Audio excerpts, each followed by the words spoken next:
Hello friends, BK पट्टल stories में आप सबका स्वागत करती हूँ। मेरी आज की कहानी मम्मी पापा 11 बजे की गाड़ी से आ रहे हैं। ये कहानी आप सबको एक बहुत बड़ी सीख देकर जाएगी। एक ऐसी सीख जो एक हर लड़की के काम आने वाली है। फ़ोन की घंटी तो सुनी मगर आलस की वजह से रजाई में ही लेटी रही।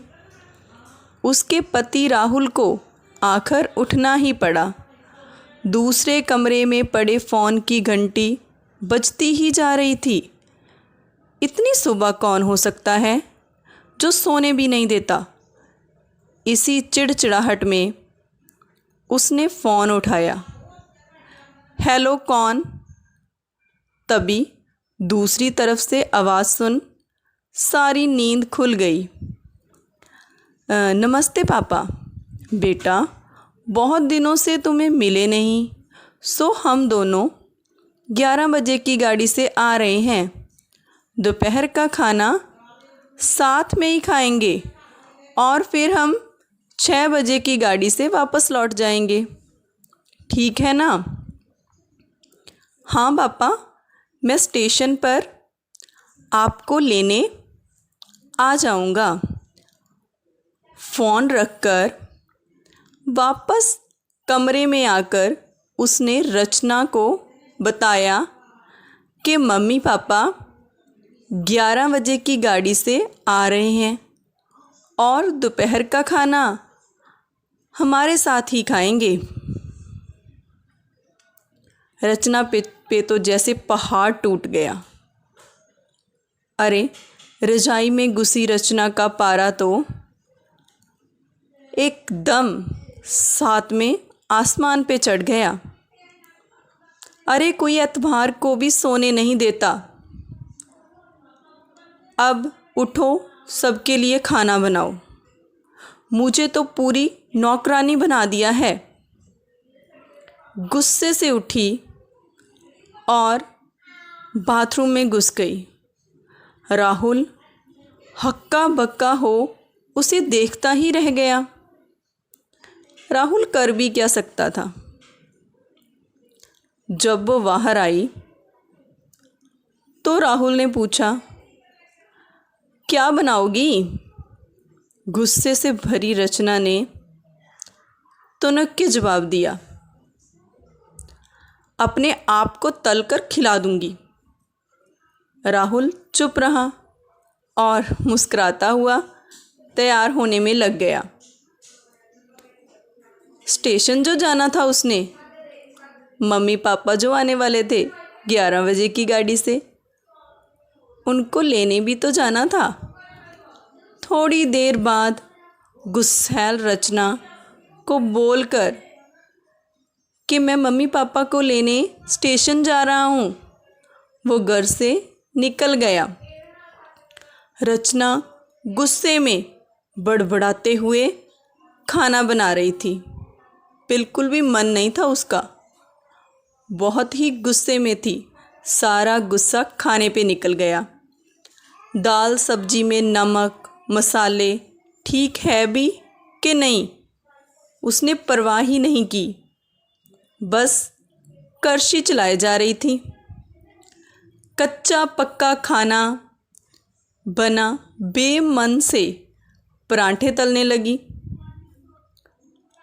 तो कोई कच्चा तो कोई जला हुआ। अब बेमन से काम करोगे तो ऐसा ही होगा। आखिर उसने सब कुछ ख़त्म किया और नहाने चली गई।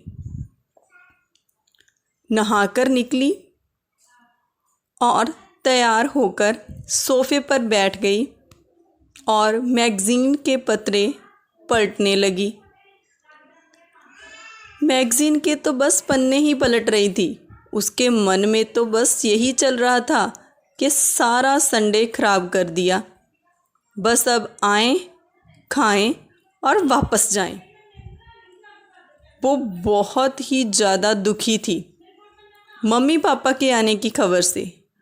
थोड़ी देर में घर की घंटी बजी तो बड़े बेमन से उठी उसका मन ही नहीं हो रहा था दरवाज़ा खोलने का। बेमन से उसने दरवाज़ा खोला। दरवाज़ा खुलते ही उसकी आंखें हैरानी से फटी की फटी रह गई और मुंह से एक शब्द भी नहीं निकल सका। अरे ऐसा क्या देख लिया होगा रचना ने, जो वो इतना हैरान हो गई। सामने राहुल के नहीं बल्कि उसके मम्मी पापा खड़े थे, जिन्हें राहुल स्टेशन से ले आया था। ओ माय गॉड, अब रचना क्या करेगी? मम्मी ने आगे बढ़कर उसे झंझोड़ा। अरे क्या हुआ? इतनी हैरान परेशान क्यों लग रही है? क्या राहुल ने बताया नहीं कि हम आ रहे हैं? मम्मी के झंझोड़ते ही जैसे मानो रचना की नींद टूटी हो।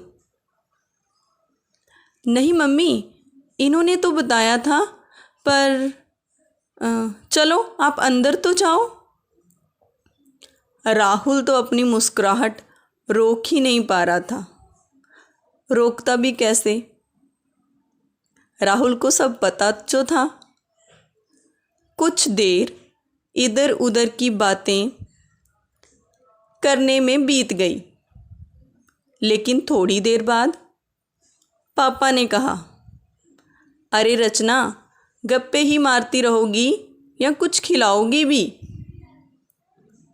बस ये सुनने की देर थी। रचना को तो मानो सांप सूंघ गया हो। क्या करती बेचारी, अपने हाथों से ही बनाए अध पके और जले हुए खाने को परोसना पड़ा। मम्मी पापा खाना तो खा रहे थे, मगर उनकी आंखों में एक प्रश्न था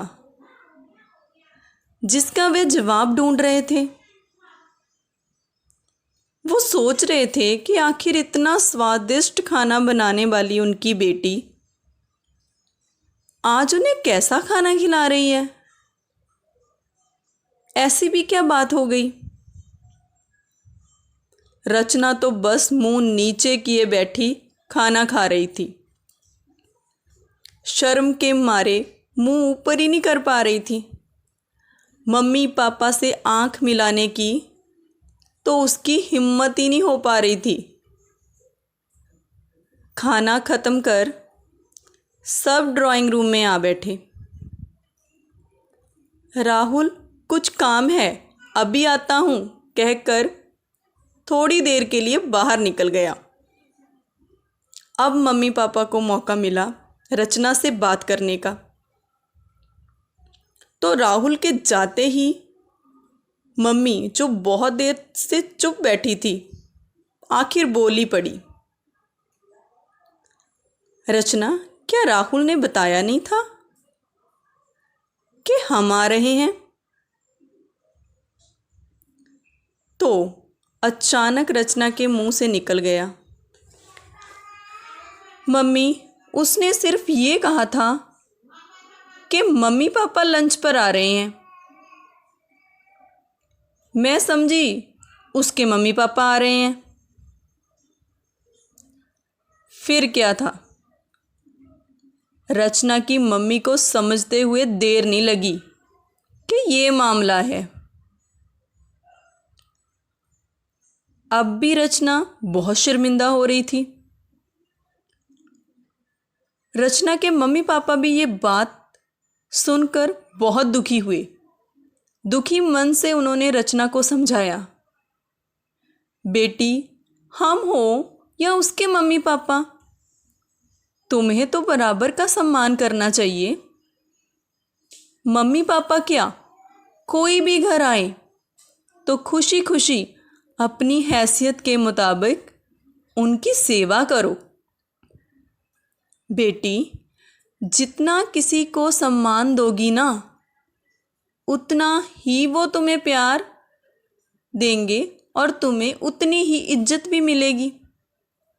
मम्मी पापा अपना फ़र्ज निभाते हुए अपनी बेटी को बहुत अच्छे से सीख दे रहे थे।